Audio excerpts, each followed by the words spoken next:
Buddhism is a world religion founded by the Buddha in ancient India.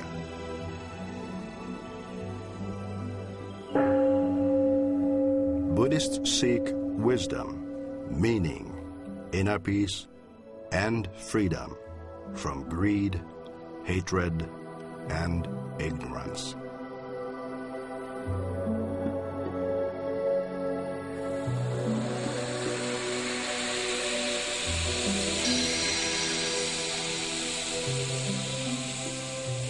Mutually sustaining life, a Buddhist call to a troubled world.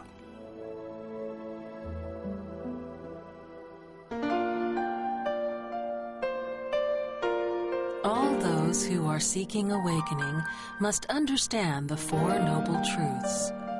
Without understanding this, they will wander about interminably in the bewildering maze of life's illusions. Those who understand these Four Noble Truths are called the people who have acquired the eyes of awakening. Hello, we're glad you could join us again. And for those of you watching us for the first time, welcome. Among the teachings of the Buddha, the most basic is the Four Noble Truths. They were the main topic of his first sermon, which he delivered to the 5 mendicant monks with whom he had once trained together during the 6 years of his ascetic life. And we are told that after hearing the Buddha's sermon, all 5 monks attained full awakening then and there. So in essence, the Four Noble Truths were the very teachings that led to the first awakening of his first disciples. Moreover, I feel that for people in the West being introduced to Buddhism, the Four Noble Truths offer a bird's-eye view and a comprehensive framework for better understanding the Buddha's teachings. In short, it's a great place to start. Let's then look at what the Four Noble Truths are. They are traditionally stated as the first truth of suffering, the second truth of the cause of suffering, the third truth of cessation, the fourth truth of the path. I would like to restate these truths in more everyday terms that are easier to understand. First truth, we all experience suffering. Second truth, suffering is caused by greed, hatred, and ignorance. Third truth, there is a state of awakening where suffering ceases. Fourth truth, there is a path for realizing awakening. Now, I would like to discuss the first truth. We all experience suffering. The Buddha specified 8 kinds of suffering. They are 1. Birth, 2. Aging, 3. Illness, 4. Death, 5.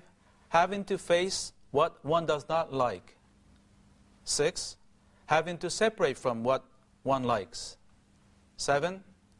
Not getting what one wants, and 8. Attachment to the 5 physical, psychological components that make up one's own experience. If these do not make sense right now, don't worry, because I will explain each of them in later shows. However, I believe that 3 of these are quite clear, for if you were with us during our previous shows, we learned that it was seeing an old person, a sick person, and a deceased person that shocked and motivated Prince Siddhartha to go forth and seek the spiritual path. At the same time, in terms of the first noble truth, we all experience suffering.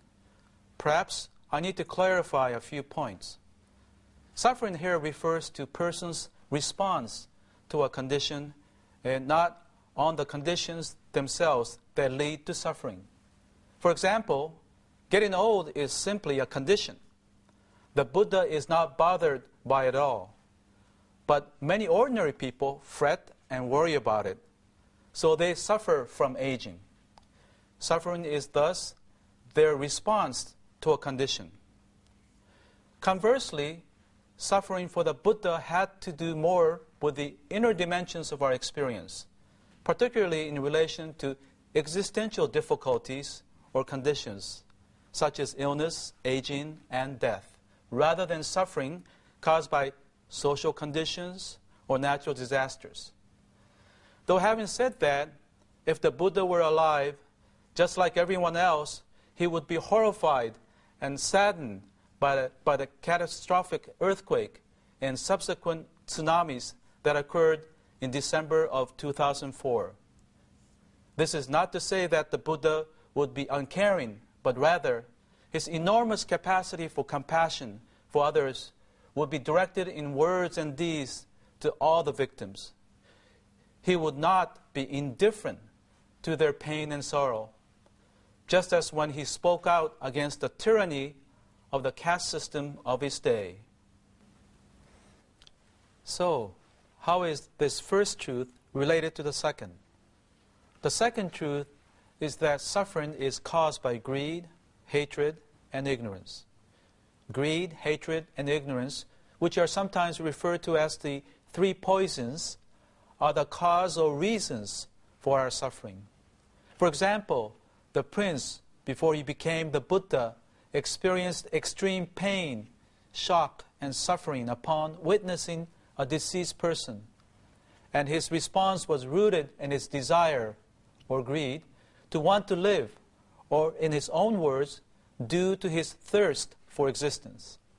And this was compounded by his ignorance about the truth of impermanence. That is, that everything, including our physical body, is subject to change. Now, we can certainly empathize with him, for this desire to live is universal and is a powerful drive in virtually all of us. But however common and universal the thirst for life is, it is still greed nevertheless. This truth discovered by the Buddha will probably be hard to swallow. It certainly was for me when I was really awakened in my early teens upon realizing that we all have to die eventually. Now, let's move to the third truth of cessation, in which there is a state of awakening whereby suffering ceases. This is a state realized by the Buddha under the Bodhi tree and is also known as nirvana.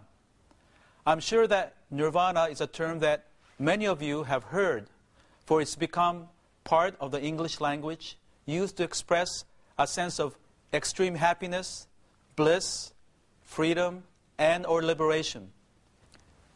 This awakening or nirvana is attained by consummating the fourth truth, which is that there is a way for realizing awakening. The way is called Eightfold Noble Path. Specifically, these 8 aspects of the path are right view, right thought, right speech, right conduct, right livelihood, right effort, right mindfulness, and right concentration. We shall return in later shows to explore each of these in greater depth. But for now, they impart a sense of what is required in order to attain awakening. So between the fourth and the third truths, there also exists a cause and effect relationship. By practicing the Eightfold Noble Path, the fourth truth, one can achieve nirvana or awakening, the third truth, when suffering ends. Taking this concept one step further, the Four Noble Truths are comprised of 2 cause and effect relationships. More specifically, the second truth, cause of suffering, is a cause of the first truth, suffering. And the fourth truth, path, is a cause of the third truth, cessation. And most importantly, when the third truth, cessation or awakening, is attained, the first truth, suffering, ceases or is lessened. When we evaluate the Four Noble Truths, they are empirically and logically based. They do not require us to believe in something that we cannot experience in our lives. They note the fact that we experience suffering, and then proceed to identify the causes, and then they propose a path for us to think, speak, and act in the right way. When we practice them, we are then able to lower the level of our suffering as well as that of others.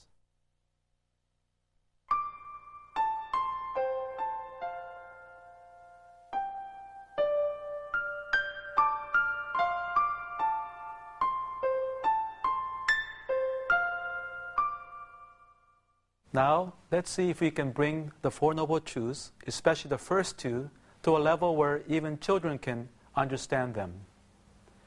Many of you may be familiar with Aesop's famous fable of the greedy dog. Once upon a time, a hungry old dog saw a puppy carrying a juicy bone in its mouth. Wanting this bone, the greedy dog barked and growled until the poor puppy dropped the bone and ran away. The old dog carried the juicy bone to find a quiet place to eat. On his way, he walked over a bridge, and as he looked over the side of the bridge, he saw another dog with a bone in its mouth. Not realizing that what he saw was actually his own reflection, he wanted that bone and barked at the other dog. As he did, his own bone fell into the river, leaving the dog with no bone and hungry once again. Some of you may be saying to yourselves, "What a stupid, greedy dog." But are we so different? Don't we sometimes find ourselves in the same situation? Aren't we swept away by our greed for more and more things? As a result, we become overburdened with huge debts that put undue pressure on our family and force us to overwork. There isn't enough time to spend with our families and friends. Or such a stressful life can take a toll on our mind and body. An expression I came upon 10 years ago among the graffiti scribbled on the walls of a public restroom read, "Difficulties are inevitable, but suffering is optional." Whether you suffer or not is up to each of us. As you go through your own daily life, please keep this in mind.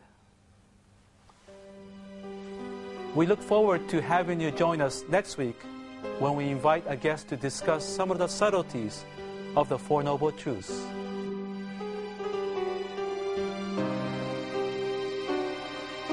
We at Bukkyo Dendo Kyokai pursue peace and happiness for people around the world.